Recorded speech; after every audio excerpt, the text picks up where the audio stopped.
হবে, আমরা তাদেরকে সে পর্যন্ত আসতে দিব না ইনশাআল্লাহ। আর আমরা মুসলিম বিশ্বের প্রতি, মুসলিম রাষ্ট্রগুলোর প্রতি আহ্বান জানাবো, তাদের নিজস্ব স্বার্থ, তাদের নিজস্ব ক্ষমতাকে ভুলে গিয়ে সবকিছুর ঊর্ধ্বে উঠে মুসলিম রাষ্ট্রগুলোর ক্ষমতাবানদের ঐক্যবদ্ধ হয়ে এই জালিমদের প্রতিরোধ করতে হবে। আর কত ভাই শহীদ হলো, আর কত বন্ধুর সীতা হলো, আর কত শিশু সন্তান পিতামাতা হলে আমাদের হুঁশ ফিরবে। আমরা আর এই ধরনের সাম্রাজ্যবাদীদের, সন্ত্রাসী রাষ্ট্র বলা যাবে না, এদেরকে সন্ত্রাসী জনগোষ্ঠী ইসরায়েলদের সুযোগ দিতে চাই না।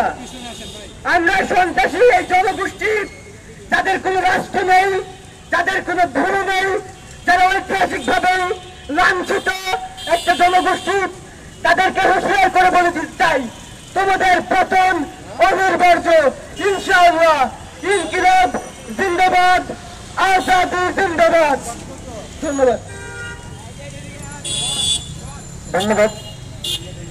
আমরা আজকে এখানে একটা পরিস্থিতি এখানে দাঁড়িয়েছি, যখন কলোনিয়াল অবৈধ রাষ্ট্র ইসরায়েল গাজায় তার হাত রক্তাক্ত করে ইরানের দিকে হাত বাড়িয়েছে। তাদের টার্গেট শুধু গাজা আর ইরান না, তাদের টার্গেট হচ্ছে সমগ্র জনগোষ্ঠী, পৃথিবীর প্রতিটা প্রান্তে। তারা গাজা থেকে শুরু করে ইরান হয়ে পৃথিবীর অন্যান্য জনপদের হাত বাড়াবে। আমরা তাদেরকে সুযোগ দিতে চাই না। আন্তর্জাতিক বিশ্বে তাদের প্রতি আহ্বান জানান, তারা যেন অবৈধ রাষ্ট্র ইসরায়েলকে এবার হুঁশিয়ার করে দেয় এবং তাদের বিরুদ্ধে অবস্থান নেয়। এই মুহূর্তে আমাদের সামনে কথা বলবেন ইনকিলাব মঞ্চের ঢাকা কলেজের আহ্বায়ক সৈকত ভাই। ইনকিলাব মঞ্চ ঢাকা কলেজের আহ্বায়ক সৈকত ভাই। সালাম আলাইকুম। মানব সভ্যতার ইতিহাসে সব থেকে বড় গাদ্দার হচ্ছে আমেরিকা। এই আমেরিকা পৃথিবীর আরেক নতুন ক্যান্সার ইসরায়েলকে সাহায্য করছে। এরকম যুক্তবাস দেশ আসলে পৃথিবীর জন্য হুমকি স্বরূপ। যখন ফিলিস্তিনের গাজাকে মাটির সাথে ধুলে মিশিয়ে দেওয়া হয়েছে, তখন এরা ক্ষান্ত হয়নি। তখন এদের লাশের তাড়না ইরানের দিকে চলে গেছে। এদের যুদ্ধ করতেই হবে, মানুষ মারতেই হবে। আপনি মানেন আর না মানেন, যখন আরব বসন্ত হয়ে যায়, আরব বসন্তের আগে আরব রাষ্ট্রগুলো অনেক শক্তিশালী ছিল। তিউনিসিয়ার আন্দোলনের সুযোগ নিয়ে যুক্তরাষ্ট্র, আমেরিকাও তিউনিসিয়ার আন্দোলনের সুযোগ নিয়ে আমেরিকা আরব বসন্ত ঘটিয়েছে, যার ফলে আরব রাষ্ট্রগুলো অনেক দুর্বল হয়ে যায়। ফলশ্রুতিতে আমরা দেখতে পারি মানবাধিকার নয়, বরং মুয়াম্মার আল গাদ্দাফির মতো আরব জাতীয়তাবাদী নেতাদের ধ্বংস করাই ছিল আমেরিকার উদ্দেশ্য। একটা কথা না বললে নয়, পৃথিবীর সব থেকে আদায়িত সংঘ হচ্ছে জাতিসংঘ। এই জাতিসংঘ আজ পর্যন্ত কোন জাতিকে রক্ষা করতে পারছে? শিশু, জান, মাল রক্ষা করতে পারে নাই। বরং আমরা দেখছি জাতিসংঘের ফতোয়া দিয়েই ক্ষমতাধর রাষ্ট্রগুলো পৃথিবীর বিভিন্ন প্রান্তে নির্বিচারে হত্যা চালিয়েছে। সম্মানিত সাথী, টেরোরিস্ট রাষ্ট্র আমেরিকা ও ইসরায়েল আরব রাষ্ট্রগুলোর স্বাধীনতাকে বন্দী করেছে মানবতাকে, বন্দী করেছে দেশগুলোর গণতন্ত্রকে, বন্দী করেছে দেশগুলোর অর্থনীতিকে। আমরা আল্লাহর কাছে ফরিয়াদ জানাই, হ্যাঁ আল্লাহ, আপনি আমাদের সাহায্য করুন, আমরা আজ বড় অসহায়। এই অসহায়ত্বকে স্বীকার করে আমরা প্রার্থনা করছি, আপনি আবাবিলকে পাঠান, নয়তো সালাউদ্দিন আইয়ুবের মতো নেতৃত্ব আমাদের দান করুন। এই আগ্রাসনবাদী জার্নালিস্টরা আকাশের দিকে তাকিয়ে রাখো, আকাশ বড্ড পরিষ্কার। আবাবিল আসবেই, নয়তো সালাউদ্দিন মানবতার পতাকা নিয়ে আবির্ভূত হবেই হবে ইনশাআল্লাহ। পরিশেষে আমি বলতে চাই, পরিশেষে আমার আহ্বান থাকবে মুসলিম রাষ্ট্রগুলোর প্রতি, আপনারা নিজেদের ভেদাভেদ ভুলে, নিজেদের দ্বন্দ্ব ভুলে আপনারা ঐক্যবদ্ধ হন। এবং আমার আরো আহ্বান থাকবে বিশ্ব বিবেকের প্রতি, আপনারা বুলঞ্জিত মানবতাকে রক্ষা করতে এখনই এগিয়ে আসুন, যুদ্ধ বন্ধ করুন। ইনকিলাব জিন্দাবাদ। ধন্যবাদ সৈকত ভাইকে। এই মুহূর্তে আমাদের সামনে কথা বলবেন জুলাই আন্দোলনের অন্যতম যোদ্ধা খালিদ সাইফুল্লাহ ভাই। বিসমিল্লাহির রহমানির রহিম। আমরা বাংলাদেশের তরুণরা জুলাই আগস্ট এখানে দাঁড়িয়েছিলাম, এর অন্যতম কারণ আমাদের বাংলাদেশের সরকার থাকতেও সেই সরকারের সাথে জনগণের কোনো সম্পৃক্ততা ছিল না। এবং আরো একটি বড় কারণ ছিল আমাদের স্বাধীনতা সার্বভৌমত্বের প্রতি পার্শ্ববর্তী দেশগুলোর এক ধরনের কোনো সমর্থন ছিল না। আমরা বাংলাদেশের তরুণ সমাজ জুলাই আগস্টে দেখিয়েছি কিভাবে আমরা বাংলাদেশের স্বাধীনতা সার্বভৌমত্বের বিশ্বাস করি, তদ্রুপভাবে আমরা অন্যান্য প্রত্যেকটা স্বাধীন রাষ্ট্রের স্বাধীনতা সার্বভৌমত্বের প্রতি সম্মান প্রদর্শন করে আসছি।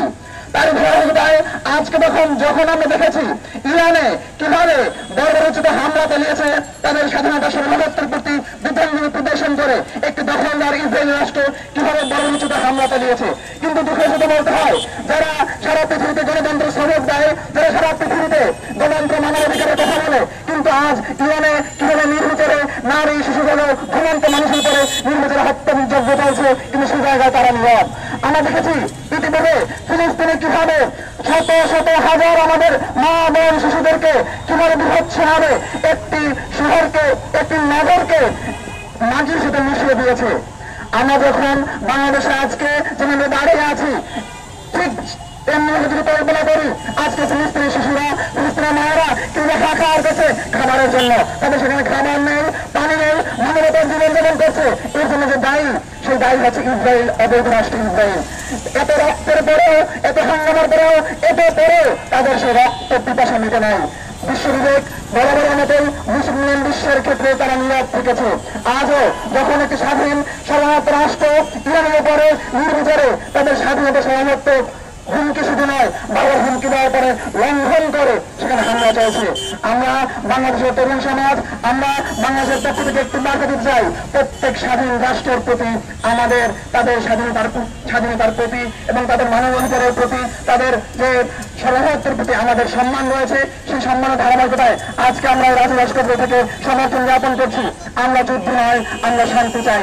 আমরা ইরানের পাশাপাশি, ইরান একটি মুসলিম প্রধান দেশ হিসাবে, আমরা বাংলাদেশে মেজরিটি মুসলিম হিসাবে আমাদের ধর্মীয় চেতনা রয়েছে, সে জায়গা থেকেও আমরা তাদেরকে সমর্থন ব্যক্ত করছি। এর পাশাপাশি আমরা সারা বিশ্বের মুসলিম বিশ্বের মধ্যে আহ্বান রাখবো, আপনারা অবশ্যই মানবতার পাশে দাঁড়ান, ইরানের পাশে দাঁড়ান। আমরা ঐক্যবদ্ধভাবে যদি সকলে দাঁড়াতে পারি তাহলে মানবতা জয় হবে। বিশ্বের যে কোনো প্রান্তে মানবতা যখনই ভূমিষ্ঠিত হবে, যখনই সাধারণ মানুষের মা বোন নারী শিশু থেকে শুরু করে তাদের মানবাধিকার লঙ্ঘন হবে, একজন মানবিক মানুষ হিসেবে তাদের পাশে দাঁড়ানো আমাদের নৈতিক দায়িত্ব, মানবিক দায়িত্ব। সেই মানবিক চেতনা থেকে এবং আমাদের স্বাধীনতা সার্বভৌমত্বের প্রতি অকুণ্ঠ সমর্থন করে একটি দেশের প্রতি অবশ্যই আমাদের সমর্থন জানাতে হয়, সেই চেতনা থেকে আমরা আজকে এখানে দাঁড়িয়েছি। আমরা বিশ্বকে আহ্বান জানাবো, আপনারা অতি দ্রুত এই রক্তপাত বন্ধ করুন। যদি এই রক্তপাত বন্ধ না করেন তাহলে এই যুদ্ধ সারা মধ্যপ্রাচ্যে ছড়িয়ে যাবে। এই যুদ্ধ থেকে শুরু করে সারা পৃথিবীর অর্থনীতি একটি অস্থিতিশীল জায়গায় যাবে। তাই আমরা অবশ্যই বলবো, সকলকে সক্রিয়ভাবে এগিয়ে আসতে হবে, যুদ্ধ নয় শান্তির পথে আমাদেরকে বার্তায় সকলকে সমস্যারে আওয়াজ তুলতে হবে। ধন্যবাদ সবাইকে। ইনকিলাব জিন্দাবাদ। ধন্যবাদ খালেদা জিয়া ভাইকে। এই মুহূর্তে আমাদের সামনে কথা বলবেন ইনকিলাব মঞ্চের অন্যতম সদস্য এলাকা ভাই। প্রিয় সাংবাদিক বন্ধুগণ, আপনারা জানেন আজকে ইরান, তুর্কিস্তান এবং ফিলিস্তিনের যে ইসরায়েলি বর্বর আগ্রাসন চলছে, এটি বিশ্ব মানবতার দিকে আঘাত হয়েছে। অথচ আজকে বিশ্ব মিডিয়া, জাতিসংঘ বলেন, ওআইসি বলেন, তারা সকলে চুপ রয়েছে। বিশ্ব মিডিয়া বারবার প্রচার করছে আজকে ইসরায়েলি আগ্রাসন যখন ফিলিস্তিনের উপর আক্রমণ চলছে, তারা বলছে এটাকে সীমান্ত রক্ষা। কিন্তু ফিলিস্তিন যখন শিশুরা তাদেরকে প্রতিরক্ষা করার জন্য হাতে ইট পাটকেল নিয়ে তাদেরকে রক্ষা করার জন্য ইট পাটকেল ছুটছে, তখন বিশ্ব মিডিয়া এটাকে বলছে বিশ্ব সন্ত্রাস, এটাকে বলছে জঙ্গিবাদ। আমরা এটার তীব্র নিন্দা জানাচ্ছি। প্রিয় সাংবাদিক বন্ধুগণ, আমরা বাংলাদেশ থেকে বলে দিতে চাই, আজকে ফিলিস্তিন, ইরান, তুর্কিস্তান, বিশ্ব মুসলিম দেশগুলো শুধুমাত্র একটি ভূখণ্ড নয়, এটি হচ্ছে আমাদের বিশ্ব মুসলিমের একটি দেহ, এক আত্মা, একটি প্রাণ। আমরা বলে দিতে চাই, আজকে ফিলিস্তিন তাদের স্বাধীনতা সংগ্রামের জন্য, ইরান তাদের স্বাধীনতা সংগ্রামের জন্য, ইরান তাদের স্বাধীনতা সংগ্রামের জন্য, বিশ্ব মুসলিম উম্মার স্বাধীনতা সংগ্রামের জন্য জীবন দাবি রেখে যে লড়াই করে যাচ্ছে, বাংলাদেশের পক্ষ থেকে, ইনকিলাবের পক্ষ থেকে আমরা ফিলিস্তিনের স্বাধীনতা সংগ্রামের পক্ষে আছি। ইনশাআল্লাহ আমরা ধন্যবাদ। ধন্যবাদ এলাকা ভাইকে। কলোনিয়াল অবৈধ রাষ্ট্র ইসরায়েলের যে আগ্রাসন গাজা থেকে শুরু হয়, যেটা তারা আজ থেকে অনেক আগেই শুরু করেছে, সেটা এখন তেহরান পর্যন্ত গিয়ে থেমেছে। এটা তেহরানের সীমাবদ্ধ থাকবে না। আমাদের ঐক্যবদ্ধ প্রতিরোধের মাধ্যমে তাদেরকে উচ্ছেদ করতে হবে এবং তাদের এই আগ্রাসনকে বন্ধ করতে হবে।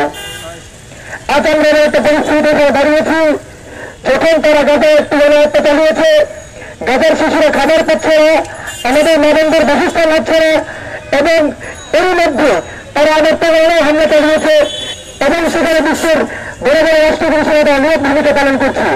আমরা তাদের অনুরোধে তার নিন্দা করি।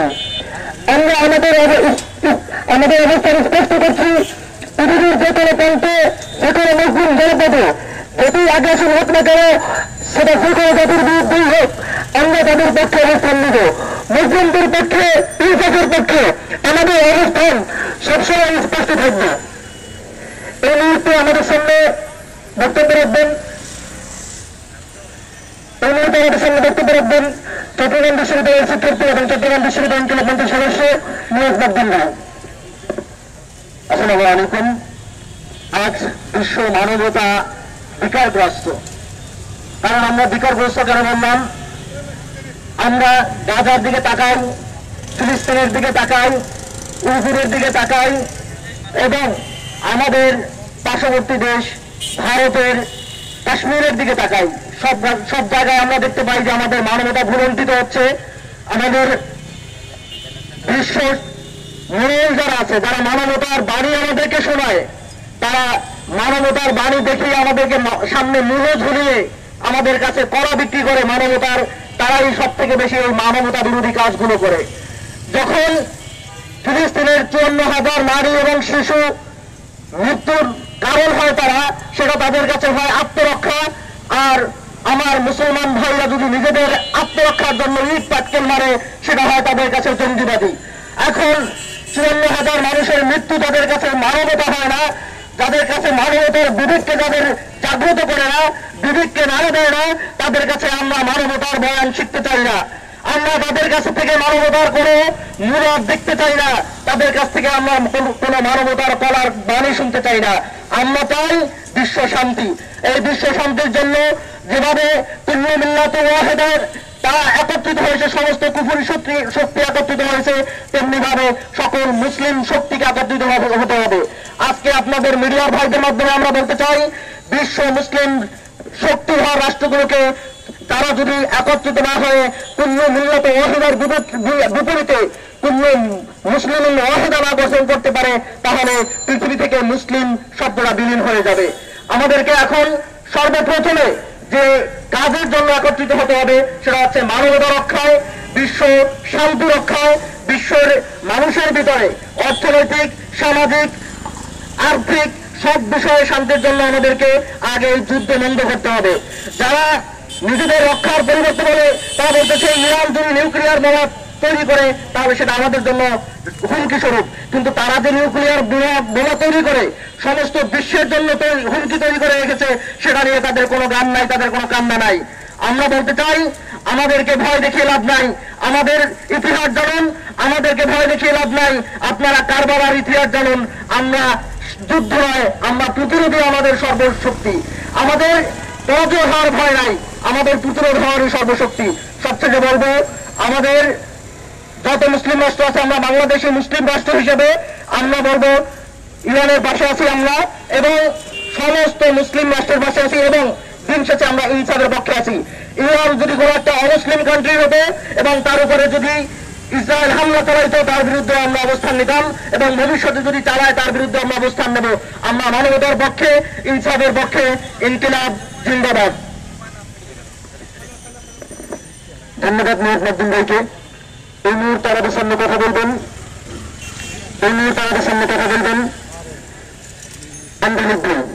আন্দোলিত ভাইকে কথা বলার জন্য অনুরোধ করছেন। আসসালামু আলাইকুম রহমতুল্লাহ। আপনারা সবাই জানেন আজকে ইনকিলাব মঞ্চের আমাদের যে এখানে সবার গণজমায়েত, সেটার উদ্দেশ্য কি সেটা নতুন করে বলার অপেক্ষা রাখে না। কিন্তু আমরা আমাদের ইনকিলাব মঞ্চের পক্ষ থেকে একটি কথাই সবাইকে জানাতে চাই, সেটি হচ্ছে আমরা পৃথিবীতে আর কোনো যুদ্ধ চাই না। এই যুদ্ধ কাদের উস্কানিতে হচ্ছে আপনারা সবাই জানেন।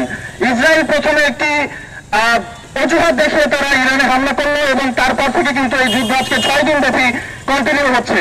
আমরা কোনো যুদ্ধ চাই না, আমরা শান্তি চাই এবং এই যুদ্ধের দামাদলের কারণে সারা বিশ্বে ব্যবসা বাণিজ্য এবং অন্যান্য ক্ষেত্রে যে সমস্ত হুমকি আমাদের সামনে এসে দাঁড়াচ্ছে সেগুলি আমরা কখনোই চাই না। একই সাথে আমরা স্মরণ করিয়ে দিতে চাই, ইরান আজকে যে ধরনের তাদের আভ্যন্তরীণ ইস্যুতে এবং ইরানের মধ্যে মোসাদ যেভাবে দানা বেঁধে উঠেছিল তাদের আভ্যন্তরীণ ব্যাপারে এবং তাদের ইন্টারনাল পলিসিতে জড়িয়ে গিয়ে আমাদের দেশেও আমরা যারা এখন জুলাইকে ধারণ করি, জুলাই চেতনাকে লালন করি, আমাদের সবাইকে ঐক্যবদ্ধ থাকতে হবে এবং সচেতন থাকতে হবে যেন ইরানের মতন ওই মোসাদের মতন করে আমাদের দেশেও একইভাবে কোনো ভিনদেশী অনুচারীরা যেন আমাদের মধ্যে বাসা না বাঁধতে পারে এবং আমাদের কোনো তথ্য যেন তারা পাচার না করতে পারে। এই ব্যাপারে আমাদের সবাইকে সচেতন থাকতে হবে এবং একই সাথে আমরা বলতে চাই বিশ্ব মুসলিম ভ্রাতৃত্ব অবশ্যই অটুট থাকতে হবে। আমরা সবাই এক কালেমার অনুসারী, আমরা শিয়া সুন্নি মতভেদের মধ্যে দিয়ে এখন আমরা কোনোভাবে বিভেদ তৈরি করতে চাই না। আমাদের বাংলাদেশ, আমরা এক কালেমায় বিশ্বাস করি, ইরানও এক কালেমায় বিশ্বাস করে, সুতরাং আমরা সমগ্র বিশ্বের মুসলিম জাতি ইরানের পাশে রয়েছি এবং আমরা কোনো যুদ্ধ চাই না। চাইনিজরা ধ্বংস হোক, ইরান দীর্ঘজীবী হোক, বাংলাদেশ জিন্দাবাদ, ইনকিলাব জিন্দাবাদ। ধন্যবাদ। এই মুহূর্তে আমাদের সামনে কথা বলবেন ইনকিলাব মঞ্চের সেক্রেটারি আব্দুল্লাহ আজাদের ভাই। ইনকিলাব মঞ্চের সেক্রেটারি আব্দুল্লাহ আজাদের ভাই। আকাশের অবস্থা খুব ভালো না, কথা খুবই সংক্ষিপ্ত, দীর্ঘায়িত করবে না, মূল প্রসঙ্গে আলোকপাত করি। সেটা হচ্ছে অনেকক্ষণ ধরে আলাপ হয়েছে ইসরায়েল, আমেরিকা এবং মধ্যপ্রাচ্যের ভূমিকা নিয়ে। তো আপনাদের কাছে, আপনারা যারা মোটামুটি রাজনীতি বোঝেন, আপনাদের কাছে একটা প্রশ্ন দিয়ে আজকের এই আলোচনা শুরু করতে চাই। সেটা হচ্ছে, পৃথিবীতে ইসরায়েলের একটা মানচিত্র থাকলেও পৃথিবী থেকে আসলে ইসরায়েল শক্তিধর রাষ্ট্র হিসেবে বিলং করে কিনা? কারণ আমরা ইতিপূর্বে দেখতে পেয়েছি যে আমেরিকা এবং সমগ্র ইউরোপ তাদের দুইটা মুখোশ, তারা একটা মুখোশের মাধ্যমে তারা উপস্থাপন করে বিশ্ব মানবতার কথা। তারা জাতিসংঘ সহ আরো যে আন্তর্জাতিক সংগঠনগুলো আছে সেগুলিকে তারা শান্তভাবে বিশ্ব মানবতাকে রক্ষার জন্য আহ্বান জানায় এবং অন্যদিকে আমরা আবার দেখতে পাই যে ইউরোপ এবং আমেরিকার প্রত্যক্ষ নজরে ইসরায়েল বিভিন্ন দেশে হামলা করে। সুতরাং আমরা স্পষ্টভাবেই বলতে চাই যে আমেরিকা এবং ইউরোপের সাহায্য সহযোগিতা ছাড়া, তাদের প্রত্যক্ষ মদত ছাড়া ইসরায়েল ইরানে হামলার কোনো সাহসী রাখে না।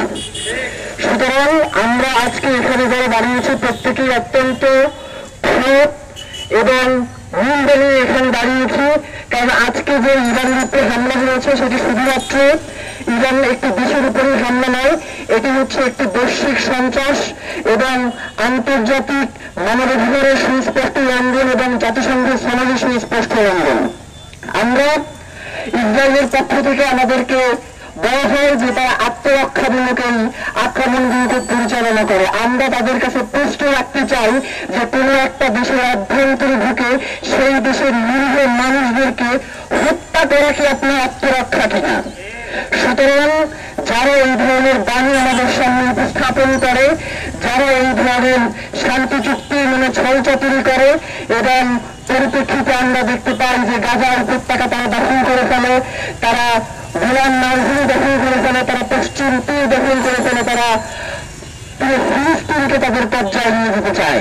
একটা স্বাধীন সার্বভৌম রাষ্ট্রের যদি নিজস্ব নিরাপত্তা নিশ্চিত করার যদি কোন সক্ষমতা না থাকে, যদি আন্তর্জাতিক বিশ্ব তাদেরকে সেই সুযোগ না দিতে চায়, তাহলে সেই ক্ষেত্রে বর্তমান বিশ্বে যারা আছেন তারা কি পদক্ষেপ নেবেন সেটা আসলে বলার অবকাশ রাখে। আজকে সৌদি আরব সহ যারা পেট্রো ডলার খেয়ে চুপ করে বসে আছেন, আপনাদেরকে একটা কথা জানিয়ে দিতে চাই যে ইসরায়েলের কিন্তু ইরানের সাথে খুব ভালো সম্পর্ক ছিল, আপনারা সকলেই সেটা জানেন। আজকে ইসরায়েল ইরান আক্রমণ করেছে, আপনারা চুপ করে বসে আছেন। এমন দিন আসতে পারে যেই দিন ইসরায়েল আপনার দেশে আক্রমণ করবে, সেই দিন এমন কোন মুসলিম বিশ্ব বেঁচেই থাকবে না যে আপনাকে সাহায্য করবে, আপনার পক্ষে কথা বলবে। সুতরাং আমরা মধ্যপ্রাচ্যকে জানিয়ে দিতে চাই, আমরা মধ্যপ্রাচ্যের কাছে অনুরোধ করতে চাই, এখন যদি আপনাদের হুঁশ না ফেরে তাহলে আপনাদের হুঁশ ফেরার আগেই আপনারা এই দুনিয়া ছেড়ে চলে যাবেন। আমরা সর্বশেষ একটা কথা বলে শেষ করতে চাই, আর কথা বাড়াবো না। সেটা হচ্ছে, আপনারা সকলেই জানেন আমাদের দক্ষিণ এশিয়াতে একটা ইসরায়েল আছে। আপনারা জানেন যে ইরানের ভূমিতে এখন পর্যন্ত যে সকল এজেন্ট ধরা পড়েছে তার মধ্যে অনেকেই রয়েছে ভারতীয় এবং নিজের দেশের এজেন্ট। সুতরাং নিজ দেশে যদি গাদ্দার তৈরি না হয় তাহলে অপর দেশের কিন্তু সেই দেশে আক্রমণ করে খুব একটা সুবিধা পাওয়ার কথা না। সুতরাং আপনারা জানেন বাংলাদেশে এই যে দক্ষিণ এশিয়ার ইসরায়েল ভারতের আধিপত্যকে টিকিয়ে রাখার জন্য বাংলাদেশের মধ্যে গাদ্দাররা বসে আছে। সুতরাং বর্তমান রাষ্ট্র এখনো যদি এই গাদ্দারদের ব্যাপারে কোন গুরুত্বপূর্ণ পদক্ষেপ নিতে না পারে, তারা যদি এখনো রাজনৈতিক সমীকরণ দিয়ে গাদ্দারদেরকে চিন্তা করে, তাহলে আজকে ইরানের যে অবস্থা হয়েছে, আজকে ফিলিস্তিনের যে অবস্থা হয়েছে, আজকে বিশ্বের বিভিন্ন দেশের মুসলিমদের কাশ্মীরের নিধনের যে অবস্থা হয়েছে, আপনার সেই অবস্থা হতে বেশি সময় লাগবে না। সুতরাং এখনো সময় আছে, আপনি সামরিক দিক থেকে নিজেকে শক্তিশালী করুন। আপনি বিভিন্ন দেশের সাথে সামরিক বিশ্লেষকদের সাথে কথা বলে নিজ দেশের সামরিক সক্ষমতা কিভাবে বাড়ানো যায় সেই চেষ্টা করুন। আমরা সর্বশেষ একটা কথা বলে শেষ করতে চাই, আমরা ইরানের পক্ষে দাঁড়ানোর জন্য শুধুমাত্র মুসলিম হইতে হবে এতে আমরা বিশ্বাস করি না। আজকে ইরান মজলুম, আমরা ইরানের পক্ষে দাঁড়িয়েছি। কালকে যদি কোনো মুসলিম রাষ্ট্র মজলুমতার শিকার হয়, তারা যদি জালেমের ঘেরা আক্রমণের শিকার হয়, আমরা তার পক্ষে দাঁড়াবো। পুরো বিশ্বে আমরা যুদ্ধ চাই না, আমরা চাই শান্তি। কিন্তু আমাদেরকে যদি যুদ্ধের দিকে ফেলে দেওয়া হয়, আমাদেরকে যদি শান্তিতে বাঁচতে দেওয়া না হয়, তাহলে আমরাই যদি যুদ্ধের দিকে ধাবিত হই, সেই দিনগুলো আসলে খুবই ভয়াবহ আকার ধারণ করবে। সুতরাং বাংলাদেশের পক্ষ থেকে যাতে আরো স্পষ্ট করে বিবৃতি দেওয়া হয় পররাষ্ট্র মন্ত্রণালয়ের পক্ষ থেকে, আমরা সেই দাবি জানিয়ে আজকের এই আজ ইনকিলাব মঞ্চের পক্ষ থেকে যে মানববন্ধন ডাকা হয়েছে, ইরানের প্রতি সহমর্মিতা, ইরানের পক্ষে আজকে আমাদের অবস্থান, সেটা শেষ করছি।